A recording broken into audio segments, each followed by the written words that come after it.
subscribe now and press the bell icon. Never miss an update. नाज़रीन मां या कुर्बान बलोच नाज़रीन अॼु असां ज़िक्र कंदासीं CCI जे इजलास जो जेको 23 दिसंबर ते मुनक़द थियो इन हवाले सां सिंध जे वॾे वज़ीर आज़म खे हिकिड़ो 3 सुफ़्हनि ते ॿधल ख़त लिखियो आहे ऐं उहो ख़त तक़रीबन तारीफ़ी ख़त आहे जंहिंमें वज़ीर आज़म जे CCI इजलास में अदा कयल किरदार जी तारीफ़ कई वई आहे। इन इजलास में CM जेके सिंध जे हवाले सां मामला डिस्कस में आया आहिनि उन्हनि जी निशानदेही कई आहे त उन्हनि जे हवाले सां छा मामला थिया अॻिते छा थियणो आहे। हुन इहो ॼाणायो आहे पंहिंजे ख़त में 3 सुफ़्हनि वारे ख़त में त CCI जे इजलास में सिंध जे उन मौक़ूफ़ खे तस्लीम कयो वियो त LNG जी जेका इम्पोर्ट आहे उहो काउंसल जे अख़्तियार में आहे ऐं इन बाबति काउंसल ई फ़ैसिला करे सघे थी जॾहिं त इन इजलास खां अॻु में इहो मौक़ो वफ़ाक़ी हुकूमत जो रहंदो आयो आहे त सिर्फ़ु कुदरती गैस जेका आहे उहा CCI जे अख़्तियार में आहे। CCI उन हवाले सां फ़ैसिला करे सघे थी। बाक़ी LNG इम्पोर्ट बाबति वफ़ाक़ी हुकूमत फ़ैसिला करे सघे थी उनजी क़ीमतुनि जो तयन या कहिड़ो सूबो इस्तेमालु कंदो न कंदो उन हवाले सां। बहरहाल हिन ख़त में CM सिंध इहो इंकशाफ़ कयो आहे त इन सिंध जे इन मौक़ूफ़ खे तस्लीम कयो वियो आहे त LNG जेका इम्पोर्ट आहे उहो काउंसल जे अख़्तियार में आहे ऐं इन बाबति काउंसल ई फ़ैसिला करे सघे थी। नाज़रीन इन मामले इन CCI जे इजलास में ॿियो जेको अहम मामिलो आयो आहे जंहिंजी वज़ीर आला सिंध पंहिंजे ख़त में निशानदेही कई आहे उहो पाणी विछ वारो मुआहिदो आहे। उन हवाले सां जेका अटॉर्नी जनरल जी सरबराही में हिकिड़ी कमेटी क़ाइमु कई वई उन जी रिपोर्ट पेश कई वई आहे। हिन पंहिंजे ख़त में सिंध जे वॾे वज़ीर इहा निशानदेही कई आहे या इंकशाफ़ कयो आहे त अटॉर्नी जनरल पंहिंजे रिपोर्ट में सिंध जे इन मौक़ूफ़ खे तस्लीम कयो आहे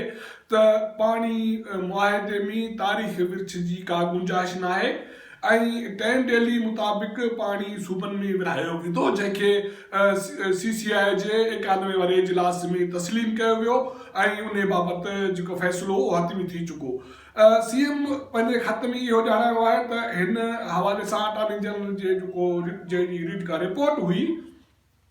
उन हवाले सां ॿियनि सभिनी सूबनि उन अटॉर्नी जनरल जे रिपोर्ट खे तस्लीम कयो सवाइ पंजाब उन ते तहफ़ुज़ात कया आहिनि जंहिंजे करे वज़ीर आज़म इहो क़दम खयों त हुन अटॉर्नी जनरल सूबनि जे एडवोकेट जनरल्स ऐं सूबाई माहिरनि ते ॿधल हिकिड़ी कमेटी क़ाइमु कई आहे जेका इहा कमेटी इन मामले जी जेका आहे उनजो जाइज़ो वठंदी ऐं महीने अंदरि CCI में इहा पंहिंजी रिपोर्ट पेश कंदी। नाज़रीन CM सिंध पंहिंजे तफ़सीली ख़त में वज़ीर आज़म जे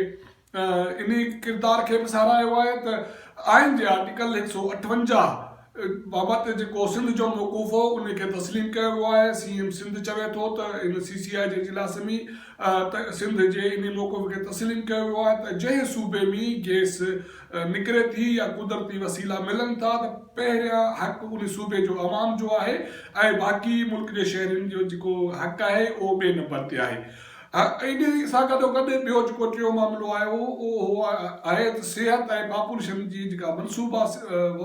सूबनि में हलनि था उनजी फंडिंग जे हवाले सां आहे।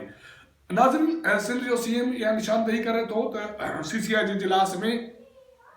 इहा रिपोर्ट पेश कई वई त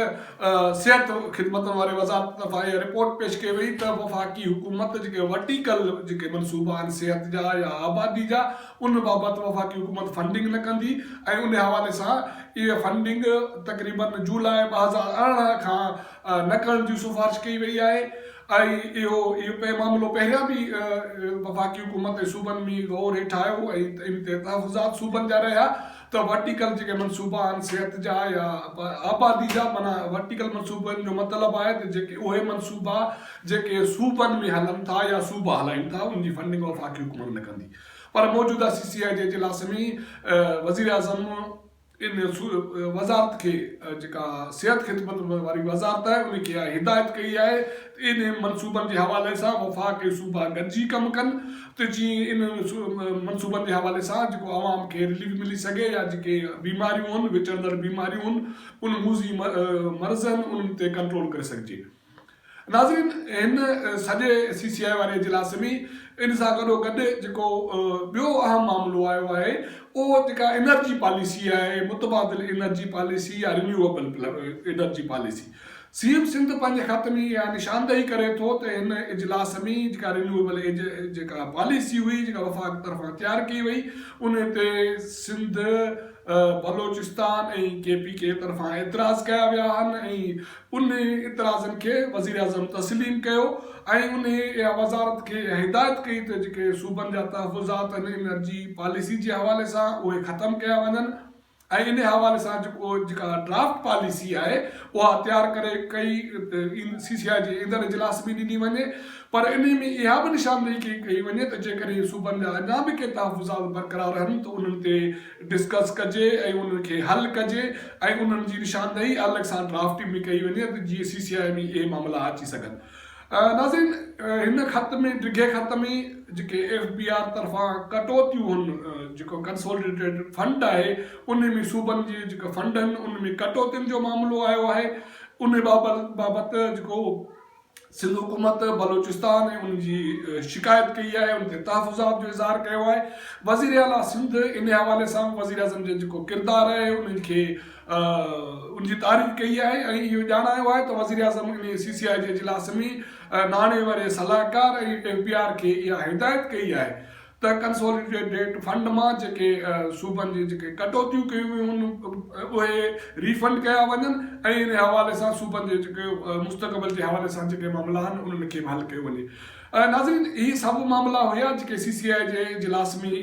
गुज़िरियल 23 दिसंबर वारे इजलास में गौर हेठि आया। इन में काफ़ी मामला हुया आहिनि जेके माज़ी खां हलंदा पिया अचनि ऐं हाणे जेतोणीक CM सिंध जेको सूबे जो चीफ एग्ज़ीक्यूटिव आहे पंहिंजे ख़त में इन मामलनि जी निशानदेही कई आहे ऐं दावा कई आहे त इन मां घणा मामला हल थी विया आहिनि। इन जेको CCI जो गुज़िरियल इजलास हो उन में जेको चश्मा झील लिंक कैनाल आहे उन ते 25 मेगावाट हाइड्रो पावर वारो मनसूबे बाबति जेका इर्सा NOC जारी कई इहो मामिलो बि गौर हेठि आयो ऐं CM सिंध पंहिंजे ख़त में उन जी बि निशानदेही कई आहे। CM सिंध पंहिंजे ख़त में ॼाणाए थो त इजलास में इहो वाज़े मौक़ूफ़ आयो सभिनी सूबनि जो त चश्मा झीलम link canal naan Periyar canal आहे उन ते पाणी वहकरा एतिरा न आहिनि जो उन ते एतिरो ख़र्च करे हाइड्रो पावर मनसूबो नसब कयो वञे तंहिं करे छो त सॼो समूरो साल इन कैनाल ते पाणी जी फ़राहमी न आहे हूंदी तंहिं करे इन हवाले सां बि CCI जो फ़ैसिलो कयो वियो त जेको वज़ारत आहे या जेके ॿिया स्टेक होल्डर उन जे जेका इन चश्मा झीलम लिंक कैनाल ते जेका हाइड्रो पावर मनसूबो आहे उन जो ॿीहर जाइज़ो वठनि उन जी जेका अभ्यास आहे उन जो नए सिरे तइम कनि उन खां पोइ उन ईंदड़ CCI जे इजलास में इन बाबति रिपोर्ट पेश कई वञे त छा इहो मनसूबो मौज़ू बि आहे ऐं इनखे हलाए बि सघिजे थो छो त अरब रुपयनि जा जेकॾहिं ख़र्च करे इहो मनसूबो नसब कयो वञे पर जेकॾहिं पाणी दस्तियाब कैनाल ते न हूंदो त ज़ाहिर आहे उन ते बिजली जी जेका पैदावार उहा न थी सघंदी ऐं उन पैसनि जो लाभ न मिली सघंदो। ही समूरा मामला आहिनि जेके CCI जे इजलास में पेश कया विया ऐं CM इन हवाले सां जेके FBR जी रिफंड मामिलो आहे या जेका पाणी विच बाबति जेका कमेटी ठही आहे अटॉर्नी जनरल एडवोकेट जनरल्स ऐं सूबनि जे माहिरनि जी ऐं जेका LNG जे हवाले सां जेके मामला तय थिया आहिनि उन बाबति इहो ॼाणायो आहे त हाणे सूबाई हुकूमत या सिंध हुकूमत यकीनी तौर ते इहा ख़ातिरी कराई आहे पंहिंजे ख़त में त सिंध हुकूमत जेके बि मामला जेके बि मशवरा जेके बि पॉलिसियूं ॾींदी उहो क़ौमी मफ़ाद में ॾींदी ऐं उहा मुंतज़िर रहंदी त जेका LNG जी इम्पोर्ट पॉलिसी आहे उन बाबति जॾहिं बि तवानाई वारो जेको वज़ीर आज़म जो मुशीर आहे इजलास ईंदो त सिंध हुकूमत उन में शिरकत कंदी ऐं उन में मुस्बत किरदारु अदा कंदी। सिंध जे वॾे वज़ीर आज़म खे जेको पाणी विच बाबति जेका कमेटी ठही आहे जंहिंखे हिकिड़े महीने अंदरि पंहिंजी रिपोर्ट पेश करणी आहे CCI में उन में वज़ीर आज़म खे दरख़्वास्त कई आहे त उन बाबति जेका कमेटी आहे उनखे जल्द खां जल्द नोटिफाई कयो वञे त जीअं इन मामले ते बहस करे सघिजे राय अची सघजनि ऐं इन हवाले सां सिफ़ारिशूं उनखे हथमी करे सघिजे। त हीअ सॼी सूरत हाल CCI जे गुज़िरियल 23 दिसंबर वारे इजलास जी जंहिंखां असां तव्हांखे अपडेट कयो आहे। असांजो चैनल ॾिसंदा रहो उनखे लाइक कयो ऐं सब्सक्राइब कयो।